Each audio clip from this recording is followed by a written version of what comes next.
Shalom, bienvenue dans ce live, dans cette rubrique que nous intitulons Allo Didaskalos.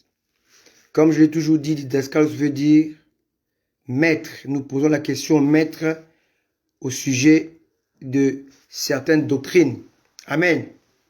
Donc bienvenue à vous dans Didaskalos de ce 13 janvier 2021. Alléluia. Amen. Bienvenue à toi, ma fille, Pacheline depuis Londres. Écoutons un cantique. Alléluia. Comme ça, cela permet aux gens de rentrer. Amen. On est là. Fidèle au poste. Dieu nous a fait grâce. Il nous a guéris. Il m'a guéri. Et je dois l'honorer. Alléluia. Merci Jésus. On peut se recueillir dans la présence de Dieu bien-aimé. Dans ce chant. Merci Jésus. Que ton nom soit loué. Parce que tu es Dieu. Ton amour demeure dans le cœur. Tu es Dieu. Tout genou soit sanctifié, toi le Dieu de toutes choses. Nous nous prosternons devant toi, Seigneur. Oh Jésus.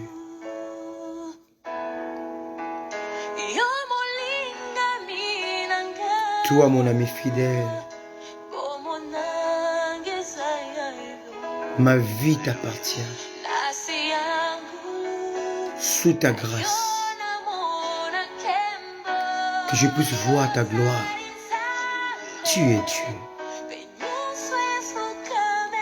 Tout genou fléchit devant toi. La gloire te revient. Sois sanctifié, Dieu de toutes choses. Nous nous prosternons devant toi, Seigneur. Merci Adonai. Sa parole est véridique et puissance. Tout fléchit devant toi.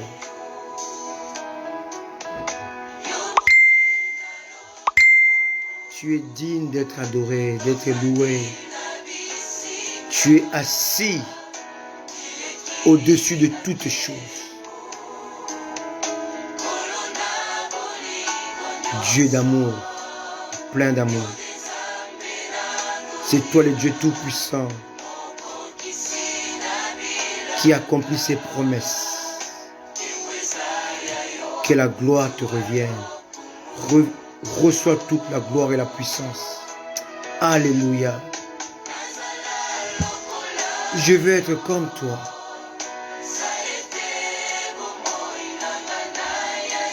Fais que ta vie et la mienne soient une, afin que je témoigne et je chante que tu es digne des louanges.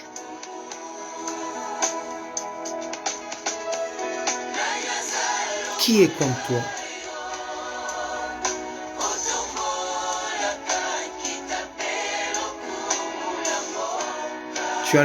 Tu lèves l'honneur de la nation.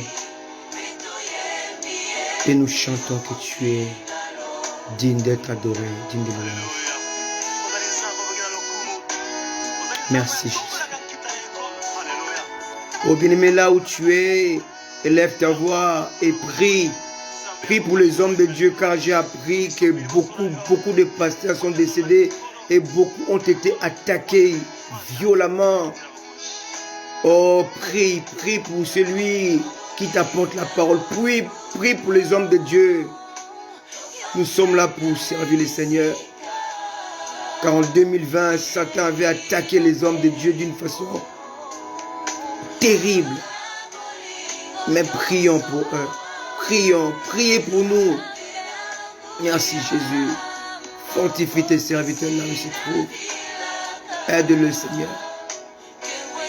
Merci Adonai. Merci El Shaddai. Oh, merci Adonai.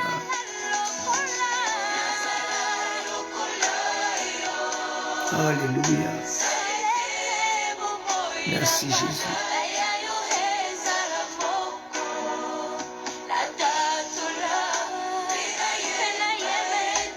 1 Corinthiens 6, 17. Celui qui s'attache au Seigneur est avec lui un seul esprit, qui dit la chanson. Que la vie de Christ et ma vie soient une seule. Que nous soyons une seule personne, un seul esprit, dit les Saintes Écritures. Merci Jésus. Merci Jésus. Merci Jésus. Merci Seigneur. Merci Jésus. Merci Jésus. Merci Jésus. Élève ta voix, prie pour les hommes de Dieu. J'ai des amis, hommes de Dieu qui ont été violemment attaqués en 2020. Alléluia. Prions pour les hommes de Dieu.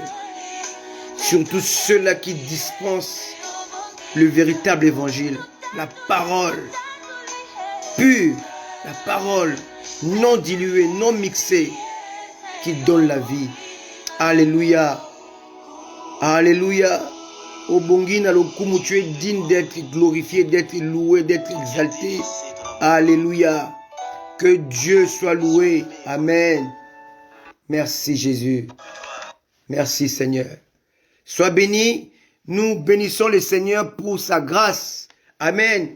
Ce soir, nous allons étudier dans Allo Didaskalos. Comme je dis tout le mercredi, nous avons rendez-vous à 19h heure française, 18h heure anglaise. Alléluia.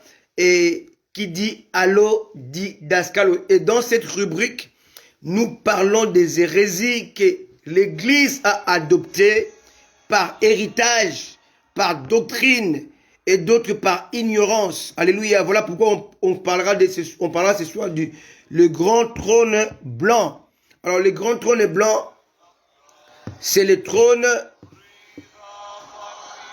de Dieu, mais qui est uniquement réservé au jugement. Amen. C'est le trône que Dieu emprunte pour juger, qu'il empruntera en fait. Alléluia. Et certains pensent que le jugement dernier a déjà eu lieu, est en train de se faire actuellement. Amen.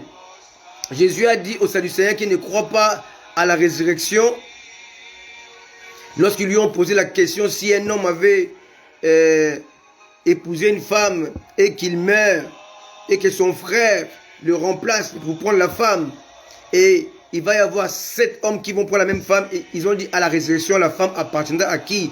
Il leur a répondu: vous ne connaissez ni les Écritures ni la puissance de Dieu. Amen. Parce que à la résurrection, les hommes ne prendront pas de femmes. Amen. Donc ici, nous sommes dans cette problématique sur le trône blanc. Parce que certains ont l'air prêche que nous irons tous au jugement dernier. Et aujourd'hui, les chrétiens confondent même les jugements derniers et les tribunaux du Christ, ou bien les tribunaux de Dieu. Parce que dans la Bible, on parle de tribunal de Dieu, du tribunal du Christ, on parle aussi du grand trône blanc. Et la Bible nous parle aussi de 7 jugements. Amen. Et aujourd'hui, dans les têtes des chrétiens, tout est mélangé. On confond les 7 jugements et on confond les jugements derniers, on confond le tribunal du Christ. Tout est vraiment mélangé dans la tête. Alléluia. Et on ne sait pas se positionner vraiment dans les Saintes Écritures, parce que tout est brouillé, les chrétiens mélangent tout. Amen. Vous devez savoir qu'il y a d'abord le jugement du péché accompli à la croix, selon Jean 12, 31 à 32. Il y a deuxièmement le jugement du croyant s'examinant lui-même, selon 1 Corinthiens 11, verset 31. Il y a aussi ce qu'on appelle le jugement des œuvres mortes, selon 2 Corinthiens 5, 10. Il y a aussi le jugement d'Israël, qu'on en parle dans les Saintes Écritures. Alléluia. Amen. Et ça sera fait au retour de Jésus sur la terre, selon Ézéchiel 20. Alléluia. Chapitre 20, verset 34 à 37. Et on nous parle aussi jugement des nations. Alléluia. Selon Matthieu 25, verset 32, on parle aussi du jugement de Satan et de ses anges déchus après les milléniums. On voit ça dans Juge, verset 6 et 2 Pierre 2, verset 4. Là, je vous parle des jugements que la Bible énonce, dont la Bible fait allusion, mais ça n'a rien à voir avec les jugements derniers. Et beaucoup pensent aussi que lorsque l'apôtre Pierre parle, dit que le jugement commencera d'abord dans la maison de Dieu dans 1 Pierre 4, 17, et pense que l'Église ira dans le jugement dernier, ce qui est complètement faux et qui est anti-scripturaire. Alléluia. Et on va le voir aujourd'hui. Amen. Donc le jugement dernier n'a rien à voir avec le jugement du péché, n'a rien à voir avec le jugement des œuvres mortes, n'a rien à voir avec les jugements d'Israël, rien à voir avec le jugement des nations. La Bible est très claire. Voilà pourquoi dans ces temps de la fin, le peuple de Dieu doit être enseigné au sujet des saintes écritures. Sinon, il va se mélanger dans tout et pour tout. Alléluia. Amen. Alors, je parlais un jour, toujours dans le live, comment était constitué le trône de Dieu. Je vous ai expliqué avec les saintes écritures que Dieu est assis sur le chérubin.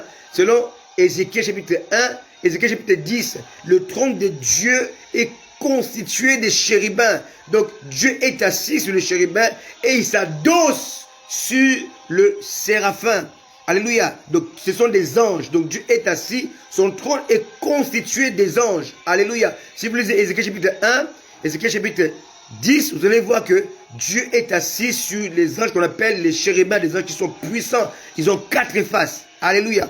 Et Dieu s'adosse sur les séraphins selon Ésaïe chapitre 6. Mais le trône blanc est différent du trône actuel de Dieu. Ces trônes blancs, ce ne sont pas des chérubins, c'est un trône qui est énorme et qui est blanc. Et ce trône blanc est réservé au jugement dernier. Le Seigneur ne l'utilisera qu'une seule fois pour juger les morts qui auront rejeté son plan du salut. Le plan du salut de Dieu se trouve dans Jean chapitre 3, verset 16. Dieu a tant aimé le monde qu'il a donné son Fils unique afin que quiconque, donc celui qui veut croire en lui, ne périsse point, mais qu'il ait la vie éternelle. Donc Dieu a tendu la main de Dieu, sa main à l'humanité. Donc Jésus est la main tendue de Dieu à l'humanité. Jésus est la salutation de Dieu à l'humanité. Dieu vient nous demander la paix. Alléluia, la réconciliation. Donc Jésus est un don de Dieu pour que nous puissions parvenir au salut et à la vie éternelle. Alors sans plus tarder, on va lire le livre de l'Apocalypse, chapitre 20, à partir du verset 1er. Alléluia. Gloire soit rendue à notre Dieu. Alors, chapitre 20, verset 1. Puis je vis descendre du ciel un ange qui avait la clé de l'abîme et une grande chaîne. Amen. Dans sa main, il saisit le dragon, le serpent ancien, qui est le diable et Satan, et il les lia pour 1000 ans. Verset 3. Il les jeta dans l'abîme, fermant et scella l'entrée au-dessus de lui, afin qu'il ne séduise plus les nations, jusqu'à ce que les 1000 ans soient accomplis. Après cela, il faut qu'il soit délié pour un peu de temps. Verset 4. Et je vis des trônes, et à ceux qui s'y assirent fut donné le pouvoir de juger. Et je vis les âmes de ceux qui avaient été décapités à cause du témoignage de Jésus et à cause de la parole de Dieu, et de ceux qui n'avaient pas adoré la bête ni son image, et qui n'avaient pas reçu la marque sur leur front ni sur leurs mains. Ils revinrent à la vie et ils régnèrent avec Christ pendant 1000 ans. Et les autres morts ne reviennent pas à la vie jusqu'à ce que les 1000 ans soient accomplis. C'est la première résurrection. Heureux et saints ceux qui ont part à la première résurrection. La seconde mort n'a point de pouvoir sur eux, mais ils seront sacrificateurs de Dieu et de Christ, et ils régneront avec lui pendant 1000 ans. Verset 7. Quand les 1000 ans seront accomplis, Satan sera relâché de sa prison et il sortira pour séduire les nations qui sont aux 4 coins de la terre Gog et Magog, afin de rassembler pour la guerre. Leur nombre est comme le sable de la mer. Ils montèrent à la surface de la terre et ils investirent le camp des saints et la ville bien-aimée. Mais un feu descendu du ciel et les dévora. Et le diable qui séduisait fut jeté dans le temps de feu et de soufre, où sont la bête et les faux prophètes.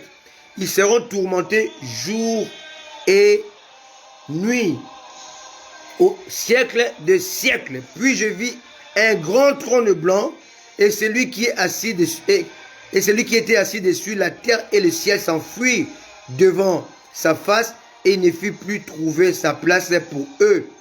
Et je vis les morts, les grands et les petits, qui se tenaient devant le trône. Des livres furent ouverts, et un autre livre fut ouvert, celui qui est le livre de vie. Alléluia. Et les morts furent jugés selon leurs œuvres, d'après ce qui était écrit dans ces livres.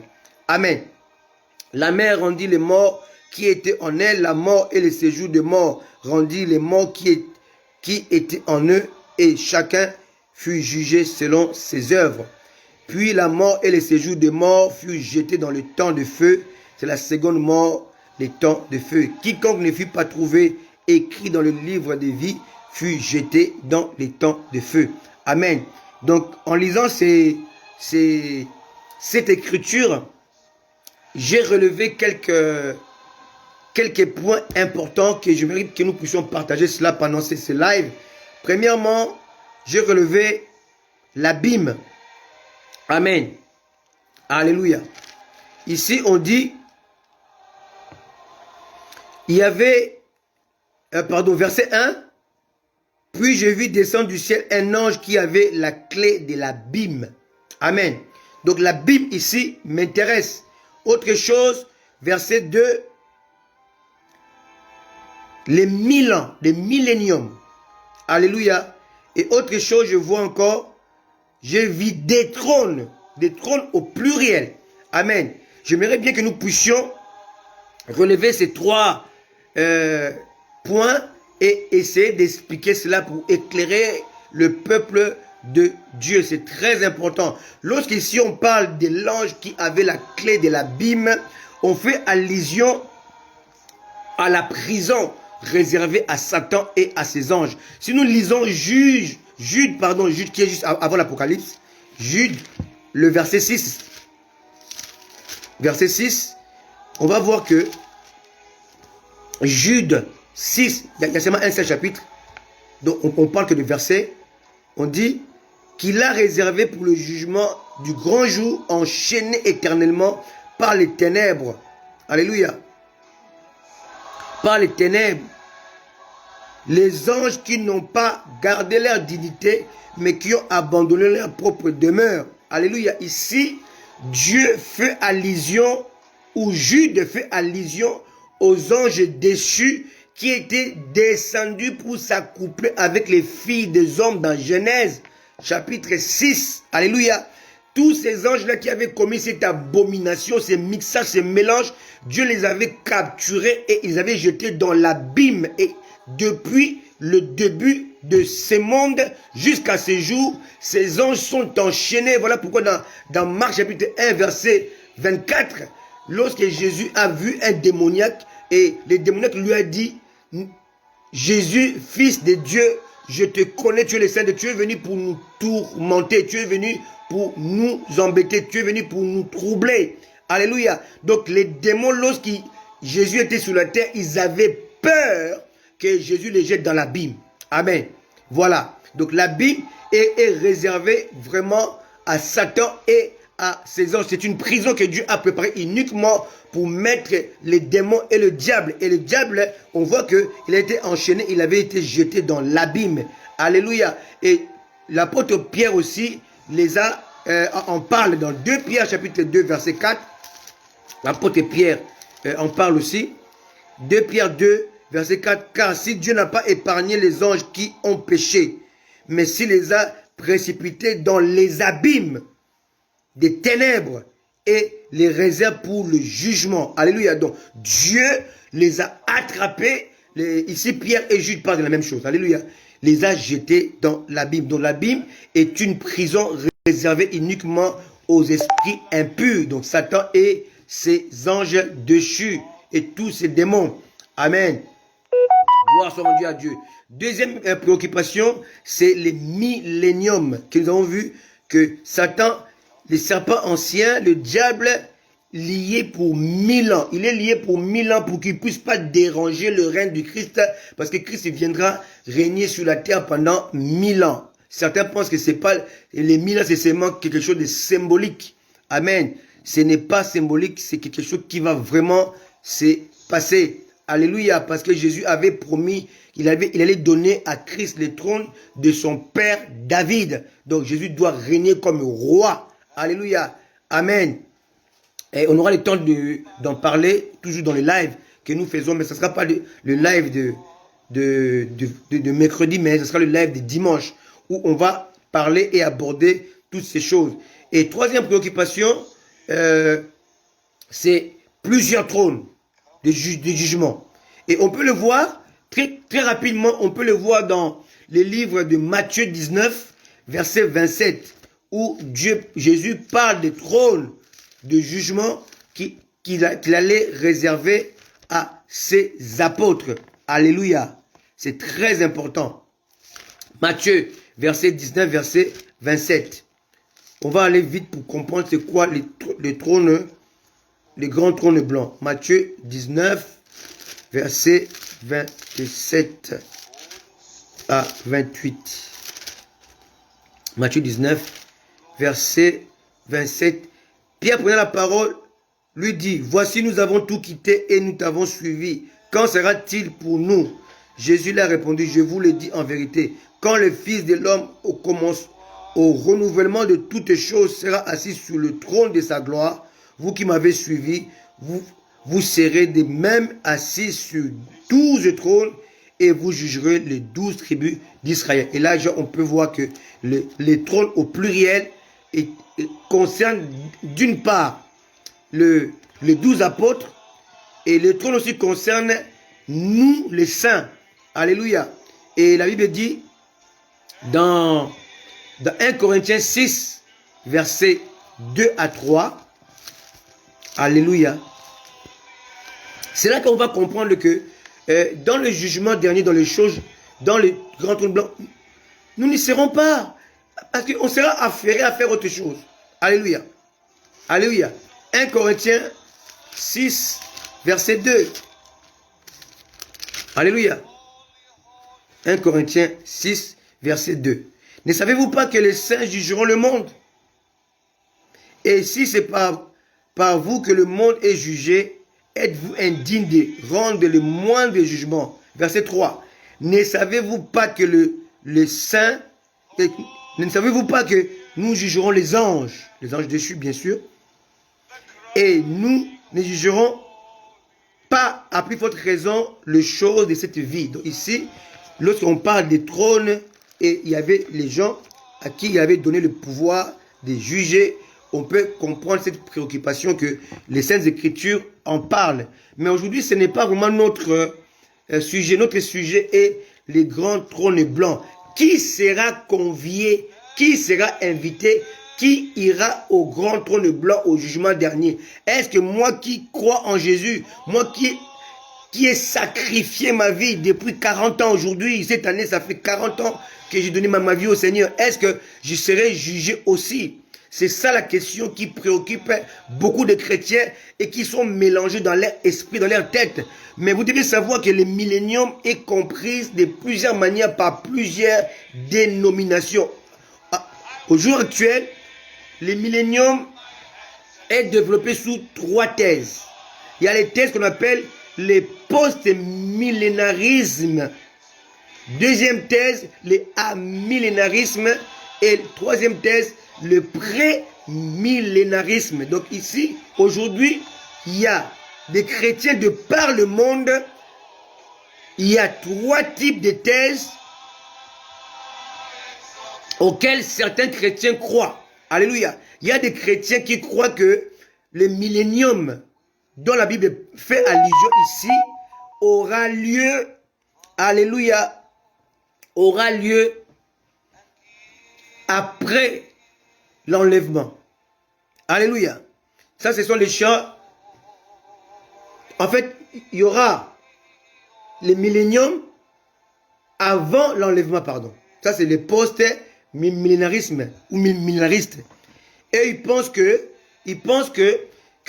l'Église va rentrer peu à peu à son âge d'or. Donc, Jésus va établir son royaume sur la terre parce que nous allons travailler tellement fort. On va christianiser le monde entier. On va conquérir les âmes et on va amener toutes les âmes à Christ et le royaume de Jésus-Christ va s'établir automatiquement avec nos efforts. Et à ce moment-là, Christ viendra enlever l'Église. Et cette thèse a été développée par un pasteur anglican qu'on appelle Daniel Whitby, qui a vécu au XVIIe siècle. Alléluia. Amen.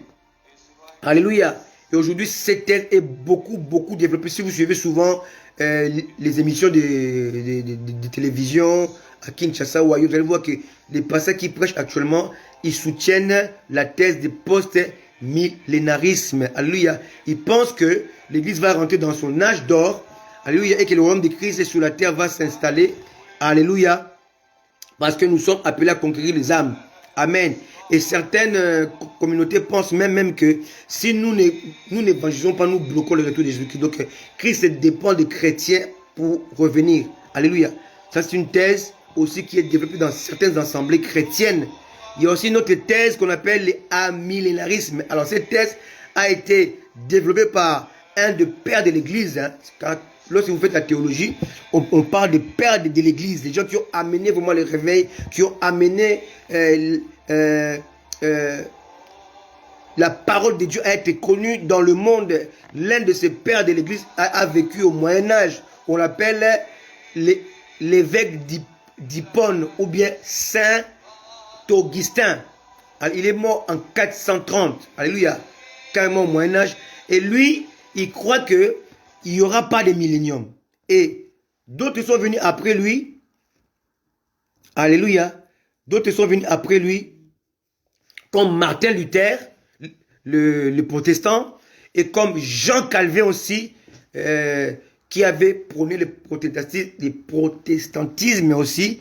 Et ce sont des grands hommes, des grands pères de l'Église qui sont considérés aujourd'hui. Mais ils avaient prôné carrément l'anti-millénium. Alléluia. Donc, ils ne croient pas du tout qu'il y aura un millénium. Et troisième thèse a été prônée par John Nelson Darby. Alléluia. Au 19e siècle, il est mort en 1882. Et lui, il a développé le pré-millénarisme. C'est la thèse que moi, à laquelle je crois. Amen. Et lui, il pense que l'Église n'a pas été destinée à la colère. Alléluia. Parce qu'on parle de 7 sceaux, on parle de 7 coupes, on parle de 7 trompettes. C'est la colère de Dieu qui va se déverser sur la terre. Alléluia. Et après sa mort, il y a un homme, un pasteur, alléluia, américain, qui a repris les flambeaux en faisant la Bible d'études qu'on appelle, alléluia, Bible de Scofield. Il s'appelait Cyrus Engelfield Scofield. Alléluia. Lui, il a sorti la première Bible en 1919. Et cette Bible-là, aujourd'hui, beaucoup de chrétiens le possèdent. Et ceux qui le possèdent en général, ils lisent ses commentaires. Ils sont d'office pré-millénarisme. Ils pensent qu'ils soutiennent la thèse à laquelle l'enlèvement aura lieu avant la colère de Dieu. Amen. Alors, ça vraiment, j'aurais aimé en parler pour qu'il n'y ait pas confusion. Beaucoup ne croient pas au millénium. Certains pensent que le millénium est situé plutôt avant l'enlèvement. D'autres pensent que c'est après l'enlèvement. Alléluia, c'est dit, c'est fait. Et on est tous d'accord. Ça dépend comment on vous a enseigné. Mais moi, je pense que le millénium, selon les Saintes Écritures, est situé après l'enlèvement. Parce que Dieu ne nous a pas destinés à la colère, mais à la possession du royaume. Alléluia. Pourquoi parle-t-on du grand trône blanc? Grand trône blanc, cette expression grand trône blanc en grec a le sens de la justice et l'équité de Dieu. Donc Dieu va s'asseoir dessus pour exercer sa justice et l'équité. Alléluia. Le Seigneur ne peut pas condamner les injustes sans équité et sans justice. Il doit leur démontrer et justifier la raison et le pourquoi de leur condamnation avec des preuves émanant des livres écrits. On vient de lire que les livres furent sortis. Alléluia. Donc avant de condamner quelqu'un, il va le démontrer, il va le prouver. Je te condamne parce que tu as gaffé, parce que je t'ai tendu la main, parce que je t'ai appelé, parce qu'on t'a prêché. Et certains pensent même qu'il y aura des films, hein? Mais la Bible ne le dit pas. Mais la Bible parle des livres, mais tout est écrit. Amen. Alléluia. Amen. Et bien aimé, ne vous leurrez pas. Il y a les livres de vie dans lesquels sont inscrits les noms de ceux qui sont sauvés. Mais si vous lisez dans les livres d'Exode, vous allez voir que Moïse a dit à Dieu, si tu ne pardonnes pas ces peuples, efface mon nom de ton livre de vie. Alléluia. Dieu a dit, je effacerai les noms de celui qui a péché contre moi. Pour vous dire que le salut est acquis en espérance. L'apôtre Paul le dit, nous sommes sauvés en espérance. Alléluia. Donc Dieu peut effacer ton nom de son livre de vie parce que la Bible l'éprouve. Dieu a dit à Moïse, j'effacerai les noms de celui qui aura péché contre moi. Amen. Même si ton nom est inscrit dans le livre de vie, Dieu peut l'effacer. Amen. La Bible l'atteste. Dieu dit ça clairement à Moïse. J'effacerai les noms de celui qui a péché contre moi. Donc Dieu ne pouvait pas effacer les noms de Moïse malgré sa demande. Amen. Alléluia. Donc faisons très attention. Il n'y a pas seulement les livres de vie, aussi les livres des œuvres. Tout ce que nous faisons, tout ce que nous posons comme acte, Dieu les écrit. Alléluia. Ce sera comme des preuves que Dieu aura devant lui lors du trône blanc, jugement dernier. Vous devez le savoir, tout ce que vous faites en cachette. Amen. Il y avait un homme, ils sont allés voler les mangues chez les voisins la nuit. Alléluia. Ils ont porté des robes avec son fils. Ils ont porté des robes blanches comme des prêtres. Alléluia. Pour faire peur aux propriétaires si jamais ils se réveillaient la nuit. Il était 2 heures du matin et le père est monté dans l'arbre pour cueillir les mangues mûres et jeter ça à son fils qui avait un panier en bas. Et puis le père dit à son fils, regarde à gauche et à droite pour surveiller. Son fils lui a dit, et papa, qui surveille là-haut? Qui surveille là-haut? Et le père était surpris de la demande du fils, de sa question. Bien-aimé, tu peux surveiller à gauche et à droite, aller à l'hôtel, faire tout ce que tu veux. Mais qui surveille là-haut? Là-haut, on ne peut pas cacher ça. Parce que la Bible est claire. Tout est nu devant lui. Même la nuit est comme les jours. Dieu voit tout. Dieu sait tout. Il est omniscient, omnipotent. Alléluia. Tu ne peux pas te cacher devant lui. Voilà pourquoi tout ce que l'homme fait, c'est noté dans des livres. Et ça sera une preuve. Alléluia. Qui va se tourner contre toi demain si tu n'acceptes pas la main tendue de Dieu. Dieu ne veut pas la mort de pécheur. Voilà pourquoi Dieu t'étend encore ce soir. Si tu n'as pas encore donné ta vie à Jésus, ce n'est pas encore trop tard. L'occasion est encore là. Comme dit Alain Moloto, la grâce est encore disponible. Dieu t'étend la main et dit, mon fils, mon enfant, tu peux venir. Tu peux venir. Tu peux venir. Est-ce que tu es en règle avec Dieu? Est-ce que tu t'es réconcilié avec lui? Alléluia. Parce que lorsque tu vas mourir à ta mort, il n'y aura plus de moyen de rattrapage. Alléluia. Si la mort t'attrape aujourd'hui, tu ne pourras plus te rattraper. Alléluia. Tout sera scellé et ça sera trop tard. Alléluia. Amen. Nous connaissons l'histoire, la parabole du pauvre Lazare et le riche. Le riche, il voulait se rattraper, mais il ne pouvait plus le faire parce qu'il était déjà mort. Alléluia. Donc c'est très important d'être sûr et certain qu'on est sauvé. Alléluia. Alléluia. Il faut vraiment s'examiner tous les jours pour savoir si tu es toujours dans la vérité, tu es toujours dans le chemin. Moi, j'ai toujours dit que Jésus est le chemin que j'ai emprunté. Alléluia. Alléluia. Il est la vérité que j'ai embrassée. Alléluia. Il est la vie que j'ai adopter. Alléluia. Tu dois emprunter ce chemin. Alléluia. Tu dois rencontrer en empruntant ce chemin. Ce chemin va t'amener. Alléluia. Il est la vérité. Il est le chemin, pardon. Il est le chemin, la vérité et la vie. Sache que en empruntant le chemin, tu vas rencontrer la vérité. Alléluia. Et en acceptant la vérité, tu auras la vie. Alléluia. C'est très important. N'oubliez jamais cela. Alléluia. Tu dois emprunter le chemin qui mène à la vérité. Tu dois embrasser la vérité qui produit la vie éternelle. Amen. Il faut que cela soit ancré dans nos cœurs. Alléluia. C'est très important. Alléluia. Bien-aimés, je pense, je crois et j'ai la ferme conviction que le trône blanc sera uniquement réservé aux injustes, aux pécheurs qui ont refusé la main tendue de Dieu, c'est-à-dire le salut proposé au monde par Dieu, donc Jésus-Christ. Il n'y a pas deux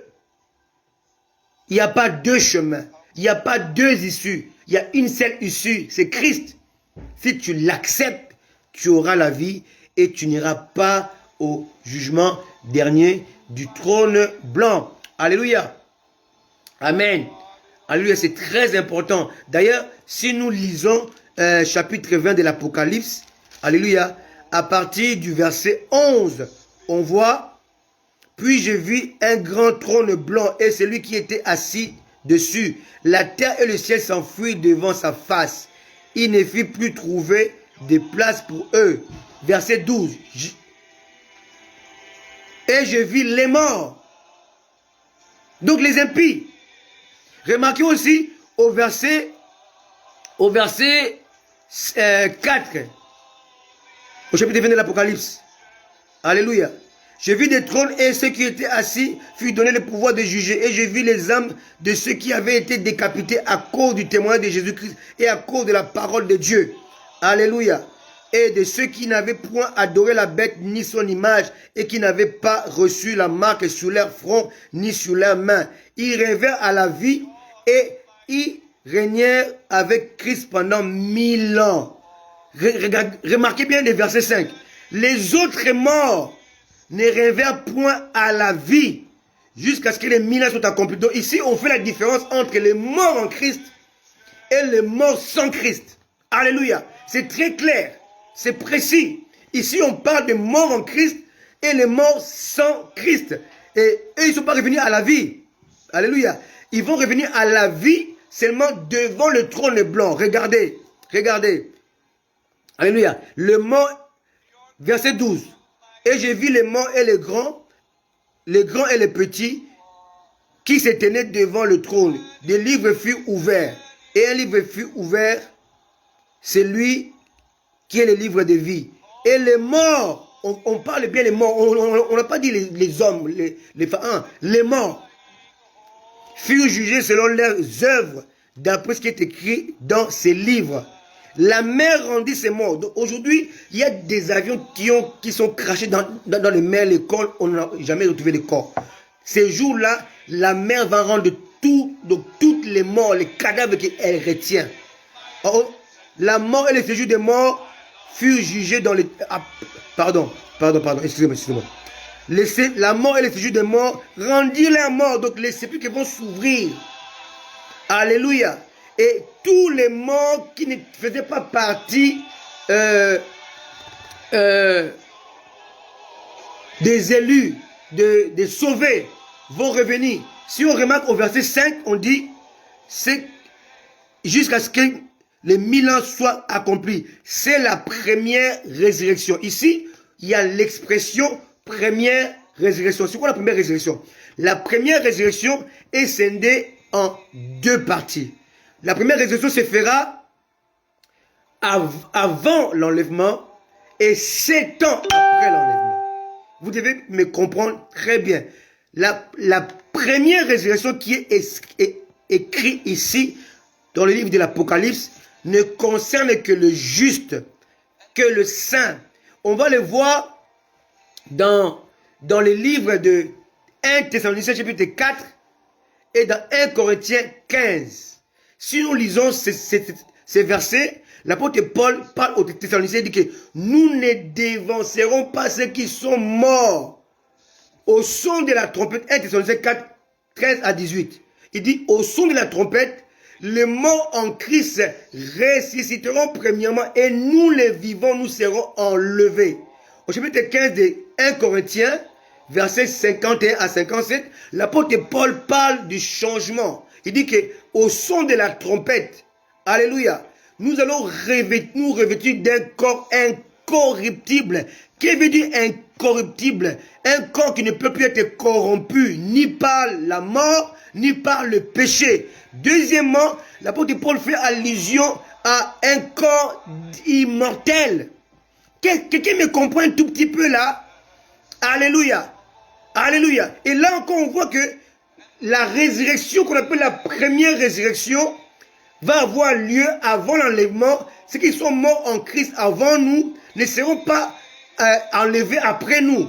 Ils vont d'abord revêtir, parce qu'ils sont maintenant au paradis. Donc ils vont descendre sur la terre, ils vont aller récupérer leur corps mortel, devenir sans doute poussière, d'autres squelettes, et ils vont maintenant sortir de la tombe là où ils étaient enterrés, et en sortant, leur corps va changer, va se revêtir de l'immortalité et de l'incorruptibilité. Et une fois qu'ils commencent à sortir maintenant des tombes ou de la terre, à ce moment-là, s'ils étaient ensevelis à la mer ou dans les océans, ils vont sortir des océans. Et à ce moment-là, une fois ils sortent la tête de la terre, et nous qui sommes vivants, on va être enlevés en même temps que eux. C'est bien marqué, c'est bien stipulé dans 1 Thessaloniciens chapitre 4, verset 13 à 18. Vous pouvez le lire. Je n'ai pas le temps de le lire à cause du temps. Amen. Donc on peut le voir. Donc on ne va pas les dévancer, on va monter au même moment. Alléluia. 1 Corinthiens 15, 51 à 57, l'apôtre Paul maintenant va mettre quelque chose de plus. Il dit, nous allons nous revêtir d'un corps incorruptible et nous allons nous revêtir d'un corps immortel. Quelqu'un me comprend? C'est très important. Donc, ça va se faire en deux phases. En deux phases. Première phase, avant l'enlèvement. Deuxième phase, après le retour de Jésus-Christ sur la terre. Amen. Donc si nous voyons chapitre 20, on parle que ces gens seront ressuscités, mais il faut maintenant lire le chapitre 19 pour voir comment est-ce que ça va se passer. Chapitre 19 de l'Apocalypse, verset 11. Puis j'ai vu le ciel ouvert et voici parut un cheval blanc. Celui qui l'est monté s'appelle fidèle et véritable. Il juge et combat avec justice. Ses yeux étaient comme une flamme de feu, sur sa tête étaient plusieurs diadèmes. Il avait un nom écrit que personne ne connaît, et si ce n'est lui-même. Il était revêtu d'un vêtement teint de sang. Son nom est la parole de Dieu. Les armées qui sont dans le ciel le suivaient sur les chevaux blancs, revêtus d'un fin lin blanc pur. De sa bouche sortait une épée aiguë pour frapper les nations. Il les pètera avec une verge de fer. Il foulera la cuve de vin de l'ardente colère du Dieu Tout-Puissant. Verset 16. Il avait sur son vêtement et sur sa cuisse un nom écrit, Roi des rois et Seigneur des seigneurs. Amen. Ici, j'aimerais relever quelque chose de très important, qui est vraiment important à savoir. Les armées qui sont dans le ciel le suivaient. Ici, il ne s'agit pas des anges. Donc, derrière Jésus, il y aura une armée qui va le suivre, revêtue, alléluia, d'un fin lin blanc. Ici, on ne parle pas des anges. On parle de l'église qui sera enlevée au préalable. On peut le voir toujours dans le livre de l'Apocalypse chapitre 19, au verset 8. Son épouse s'est préparée et il lui est donné de se revêtir d'un fin lin éclatant et pur. Car les fins lins, ce sont les œuvres justes des saints. Les anges n'ont pas les œuvres justes des saints. Ils n'ont pas ça. Les anges n'ont pas d'œuvres. Alléluia. Ici, les fins lins blancs, c'est les œuvres justes de saints. Les anges n'ont pas des œuvres justes. Alléluia. Ils obéissent à Dieu. Ils n'accomplissent pas les œuvres justes. Amen. Donc ici, il s'agit de l'Église qui va accompagner Jésus lors de son retour sur la terre. Alléluia. Amen. Alléluia. Donc la première phase, c'est l'enlèvement. Deuxième phase, c'est le grand retour de Jésus. Et là, on parle de la première résurrection. Les justes montent au ciel lors de l'enlèvement. Et après, il y aura la grande tribulation. Ceux qui seront tués pendant la grande tribulation vont revenir aussi à la vie. Amen. Quelqu'un me comprend? Amen. Alors, lorsque on est arrivé à cette conclusion, alors dites-moi un tout petit peu, comment est-ce que les saints seront jugés du moment où ils ont été enlevés au ciel pour aller accomplir deux choses au ciel, pas trois, pas quatre, deux choses. La Bible nous parle de deux choses. Premièrement, lorsque nous serons enlevés au ciel, Dieu va nous amener aux noces de l'agneau. C'est marqué, c'est clair. Chapitre 19 de l'Apocalypse, verset 7. Réjouissons-nous, soyons dans l'allégresse et donnons-lui gloire, car les noces de l'agneau sont venus, son époux s'est préparé. Alléluia. Amen. Donc, il faut comprendre que lorsqu'on parle des noces de l'agneau, on fait allusion aux noces orientales. En Orient, au Moyen-Orient, en Israël, on parle de mariage à trois étapes. Le mariage est fait à trois étapes. Premièrement, il y a les fiançailles qu'on appelle la prédote. Chez eux, ça existe aussi. Alléluia. Donc l'homme vient, on lui donne les exigences. Alléluia. Il est en même temps fiancé, en même temps époux. Pourquoi? Parce que lorsqu'il vient pour la prédote, pour la première fois chercher la femme, il va donner des gages aux parents de la femme. Alléluia. Donc il va donner ce qu'on appelle, alléluia, le zar. Donc pour réserver, il dit que même si quelqu'un vient pour épouser votre fille, vous ne pouvez pas le faire parce que j'ai laissé de gages. Voilà pourquoi Jésus-Christ, en venant sur la terre, il nous a laissé le zar, la compte. Et la compte s'appelle le Saint-Esprit. Le Saint-Esprit est le gage du Christ pour dire que je reviendrai vous chercher. Alléluia. Donc il nous a fiancés et réservés. Marie était la fiancée de Joseph, mais en même temps elle était comme son épouse. Quelqu'un me comprend? Alléluia. Parce que dans la tradition orientale, la fiancée est considérée aussi comme une épouse. Vous devez le savoir. Alléluia. L'apôtre Paul le dit clairement dans 1 Corinthiens. Alléluia. Dans les livres des Corinthiens, pardon, il est dit clairement, il dit, je suis jaloux de vous, d'une jalousie de Dieu, parce que je vous ai fiancé à un seul époux. Fiancé, pas à un fiancé, fiancé à un seul époux. Donc quand on est fiancé, on a suffisamment donné la compte, la garantie qu'on revient pour épouser. Donc, dans le mariage, la tradition hébraïque orientale, lorsqu'on est fiancé, on est en même temps l'épouse.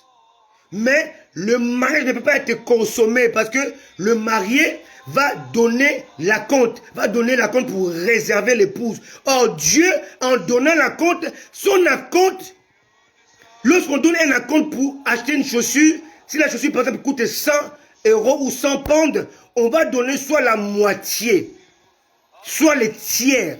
Donc, si au lieu de payer 100, on peut dire, je n'ai pas l'argent sur moi, mais je viens remettre la compte. Donc, je peux remettre 30 pounds, ou 40 pounds, ou 50 pounds. Je dis, je n'ai pas tout, mais je laisse la compte, ne vendez pas la chaussure. Mais, dans le cas de Dieu, remarquez bien, Jésus a dit, tout péché contre le Père, tout péché contre le Fils sera pardonné, mais le péché contre le Saint-Esprit ne sera pas pardonné. Donc en fait, la compte de Dieu a plus de valeur que toi. Quelqu'un me comprend?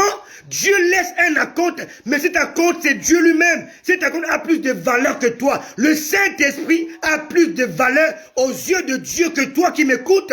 Alléluia. Et remarquez que le Saint-Esprit est l'acompte de Dieu. Et Dieu l'a laissé dans toi, dans ton cœur, dans ta vie, dans ton existence, pour te dire, je ne vais pas te le laisser. Il ne restera pas seul. Il restera avec toi. Et la Bible est claire. L'Esprit des vérités, afin qu'il demeure éternellement avec vous. La compte de Dieu n'a pas de fin, n'a pas de limite. Quelqu'un me comprend? Alléluia. Oh, la valeur de la compte, c'est toujours la moitié ou le tiers de son prix. Mais la compte que Dieu a donné, a laissé à toi, qui m'écoute aujourd'hui, a plus de valeur que toi. Dieu a plus d'estime que pour le Saint-Esprit que pour un être humain. Parce que le Saint-Esprit, c'est Dieu lui-même.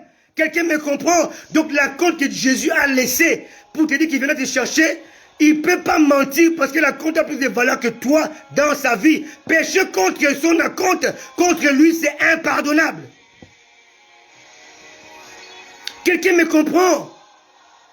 Donc quand les gens disent que Jésus ne reviendra pas, dites-lui, et alors son esprit? C'est lui qui va te faire monter au ciel. C'est lui. Tu n'auras pas les ailes. Tu ne vas pas prendre l'avion. C'est lui qui va t'aider à monter. C'est lui qui est monté avec le Seigneur Jésus. Humain. Il est monté avec lui au ciel. Et c'est lui qui va te lever jusqu'au ciel. Et on voit cela dans le mariage d'Isaac. Amen. Abraham a appelé son meilleur serviteur. Il dit, mets ta main dans ma cuisse et promets-moi que tu feras ce que je te demande. Il dit, va chercher une épouse pour mon fils. Et amen. Et c'est une image du mariage oriental. Et le serviteur est parti. Il a pris Rebecca.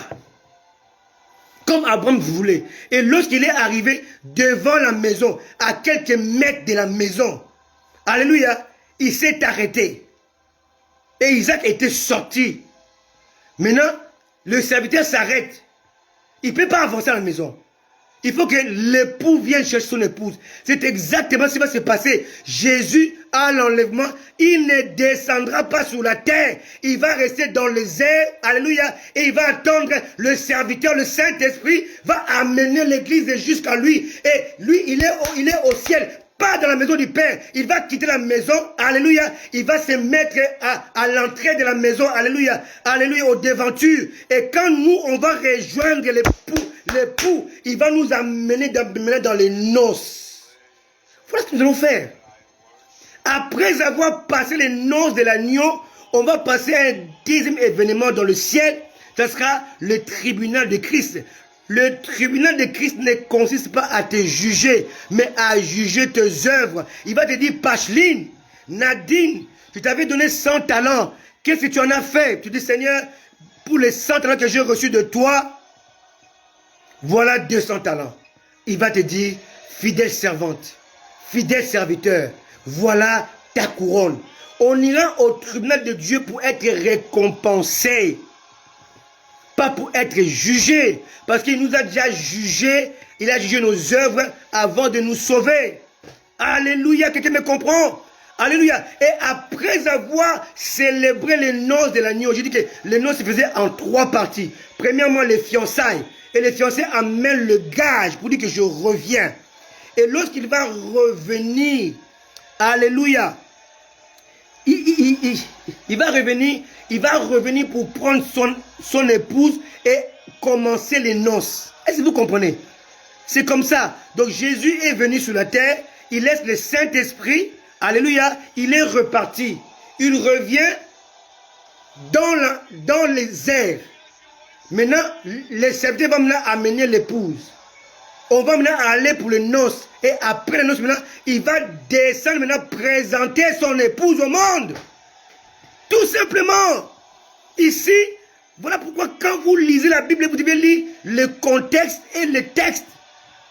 Il faut savoir aussi dans quelle époque a été écrite la parole de Dieu. Et quand on écrit la parole de Dieu, on écrit aussi par rapport à l'époque. Et ici, quand on parle des noces de l'agneau, on parle des noces de l'époque où Jésus était sur la terre. Les noces orientales. Ne faut pas confondre ça avec les noces de la France, de la Belgique. Non. Ici, on parle, il y a 2000 ans, on se réfère aux noces orientales. Comment ça se faisait? Voilà pourquoi tout concorde. Abraham envoie son serviteur. Le serviteur va prendre l'épouse selon les critères d'Abraham. Alléluia. Et il va amener l'épouse chez Isaac. Isaac va voir, et lorsque Rebecca va voir Isaac, elle va mettre le voile pour que l'épouse puisse la découvrir lui-même. Alléluia. Alléluia. Donc le Saint-Esprit est là pour préparer l'épouse. Et une fois l'épouse est préparée, maintenant le Saint-Esprit va l'enlever pour qu'elle puisse aller rencontrer l'époux. Tout simplement.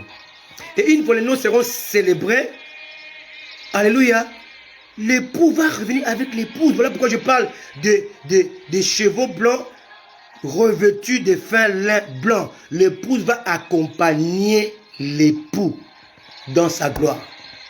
Quelqu'un me comprend? Alléluia. Comment voulez-vous alors? Ici, notre thème, c'est le grand trône blanc.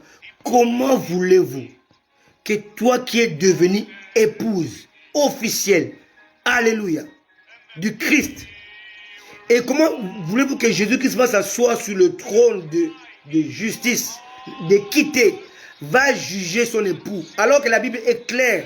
Celui qui s'attache à la poursuite est avec elle une seule chair. C'est celui qui s'attache au Seigneur est avec un seul esprit.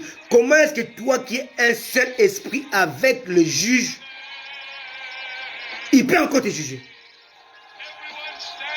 C'est que la parole de Dieu est fausse.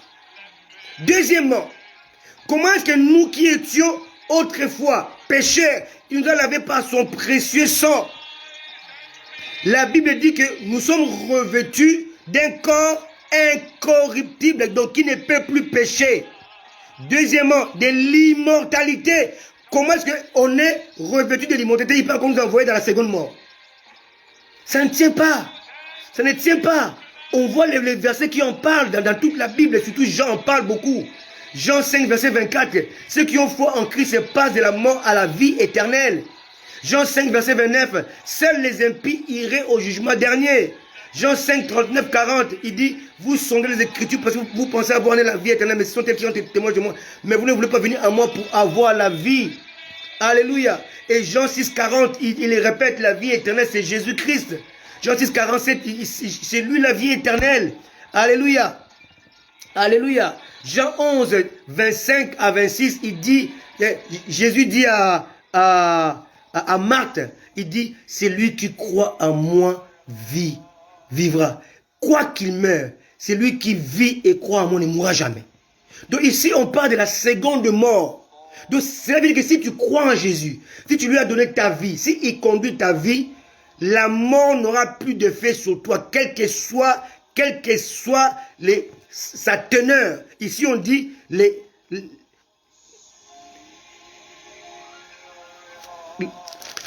séjours de mort, pardon, les séjours de mort, la mort et les séjours de mort furent jetés dans les temps de feu. C'est la seconde mort, les temps de feu.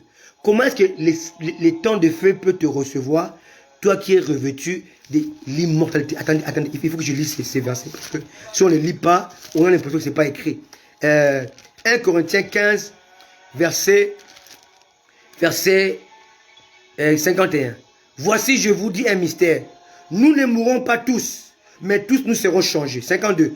À un instant, à un clin d'œil, à la dernière trompette, la trompette sonnera, les morts résisteront incorruptibles et nous serons changés.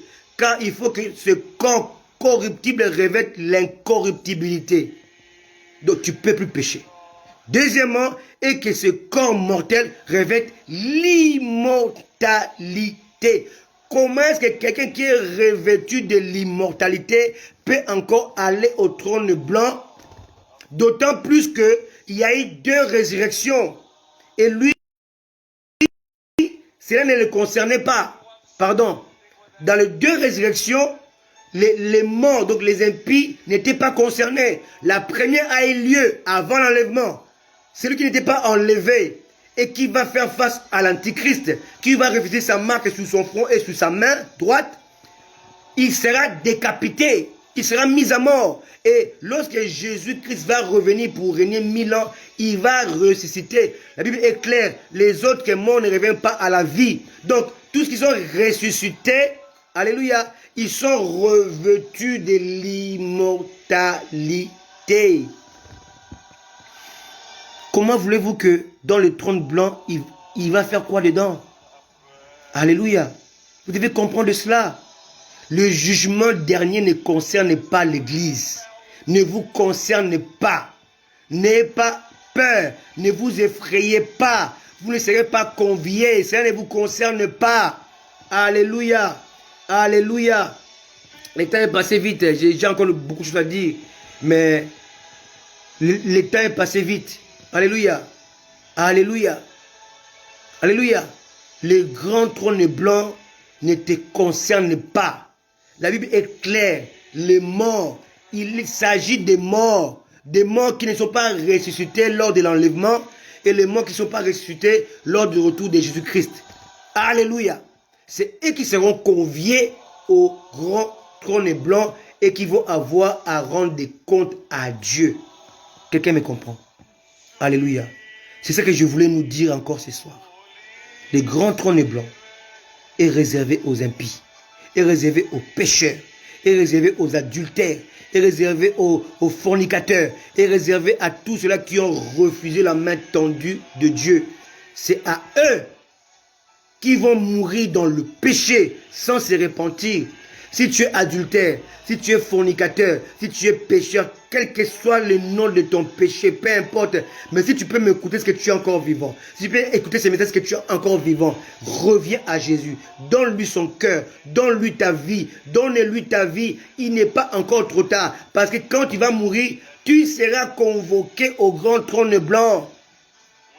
Et laisse-moi te dire, avant le grand trône blanc, il y a la souffrance. Vous allez voir que si vous lisez la parabole du pauvre Lazare, Jésus a fait la différence entre les deux morts. J'aimerais lire ça avant de finir. Dans Luc. Alléluia. Et Jésus a fait la différence, mais qui échappe à beaucoup de chrétiens. Vous allez voir une différence, nette différence, mais qui échappe à beaucoup de chrétiens. Luc chapitre 16, verset 22. Le pauvre Lazare mourut. Il fut porté par les anges dans le sein d'Abraham. Le sein d'Abraham se trouve dans le 3e ciel, selon 2 Corinthiens 12. L'apôtre Paul en parle. Donc, celui qui meurt en Christ, son corps retourne à la poussière, mais son esprit monte. Ici, on dit, les anges, il fut porté par les anges dans le sein d'Abraham. Donc, un mort en Christ, il monte. Mais un mort sans Christ, il descend. C'est clair. Le riche mourut aussi, il fut enseveli. On ensevelit en bas. On monte en haut. Donc, si vous continuez la lecture, vous allez voir que entre les deux camps, il y avait l'abîme. Alléluia. Donc, ils pouvaient se voir, mais pas se rencontrer. Amen. Donc, vous devez savoir que lorsqu'on meurt en Christ, on va dans le paradis, là où il y a la réjouissance, là où il y a la paix. Voilà pourquoi souvent nous écrivons à tort. Quand quelqu'un meurt, repose en paix. Souvent nous avons tort de le dire. Repose en paix. Il y en a qui meurent, ils ne reposent pas en paix. Ils ne se reposent jamais. Parce qu'ils sont dans le tourment, ils sont dans la souffrance.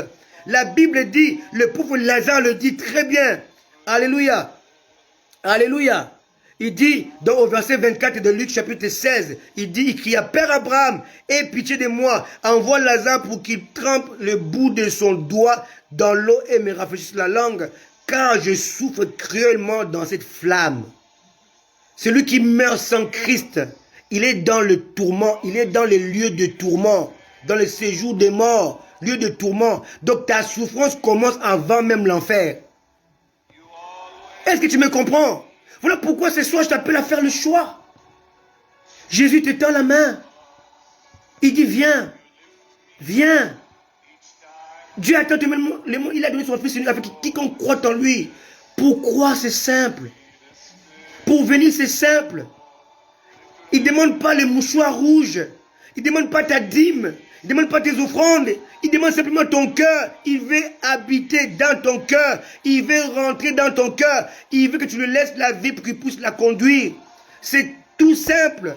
Quand on vous demande des dîmes, on vous demande vous donnez volontiers. On vous demande de l'eau, des sel. Et c'est trop compliqué. Des rites bizarres, diaboliques, vous le faites. Mais Jésus, c'est simple, dit, donne-moi ton cœur. Ouvre-moi ton cœur. Laisse-moi entrer, laisse-moi conduire ta vie. Je te la mets, tiens ma main. Laisse-moi venir vers toi. Bien-aimé, les 30 blancs n'est pas encore arrivé. Donc il n'est pas encore trop tard. Tu peux encore venir à Jésus.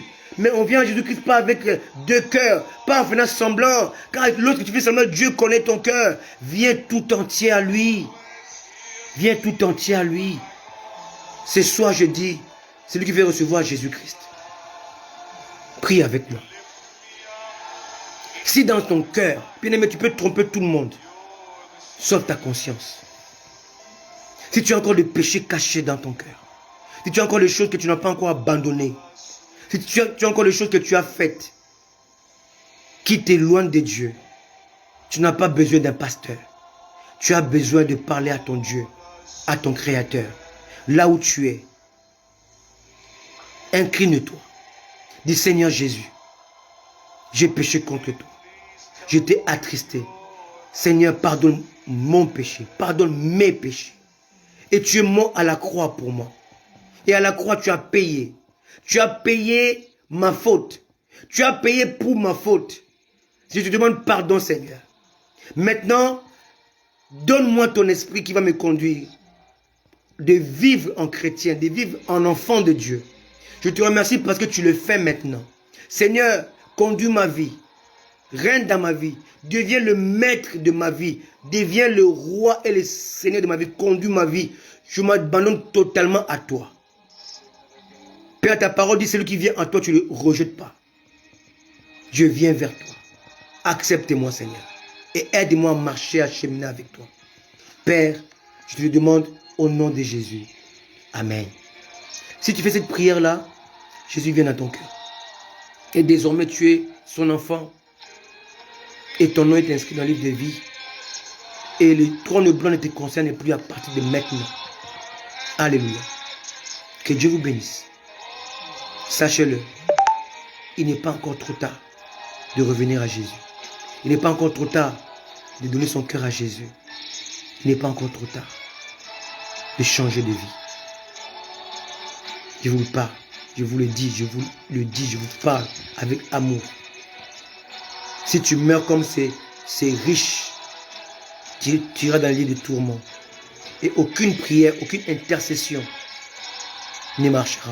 Aucune messe de requiem ne fonctionnera. Une fois que tu meurs, tu deviens un cadavre. Tu deviens le mort qui seront convoqués au grand trône blanc. Que Dieu vous bénisse. Alléluia. C'est un message qui est très long, mais je voulais nous expliquer ce soir que le trône blanc ne nous concerne pas parce que nous sommes l'épouse du Christ. Le trône blanc ne nous concerne pas parce que nous avons la vie éternelle en nous. Nous sommes sauvés en espérance. Et lorsque Jésus reviendra, il nous prendra avec lui. Que le Saint-Esprit vous conduise. Que le Saint-Esprit vous dirige. Et qu'il vous apprenne qui est réellement Jésus. Alléluia. Ne pas faire des débats inutiles. Jésus, il est Dieu. Il est le Fils de Dieu. Non. Le Saint-Esprit va vous parler de qui est Jésus pour vous. Alléluia. Il parlera à votre cœur. Que Dieu vous bénisse. On se retrouve dimanche à 14h30 heure de Paris pour la suite du message qu'on a commencé dimanche dernier. Alléluia. On va conclure ce message. Et vous savez que c'était un très très bon message. On va le conclure ce dimanche. Dieu vous bénisse. Tout ce qui se passe dans le monde doit nous interpeller. Le coronavirus, comment les églises sont fermées, comment les chrétiens deviennent encore pires qu'avant. Ce sont les événements qui nous montrent que Jésus-Christ est à la porte. Il peut arriver cette nuit, il peut arriver demain matin, il peut arriver à tout moment. Et l'enlèvement peut avoir lieu à tout moment. Et je prie pour que si Jésus-Christ arrive cette nuit, que nous puissions nous retrouver dans les airs ensemble. Alléluia. Toute ma vie, je pense à ça. C'est le plus grand événement de tous les temps. Alléluia, l'enlèvement de l'Église. Jésus vous aime. Il vous attend. Si vous n'êtes pas encore dans le Seigneur, il vous appelle. Il vous tend sa main. Saisissez-la et venez. Que Dieu vous bénisse. Amen. Soyez bénis. Amen.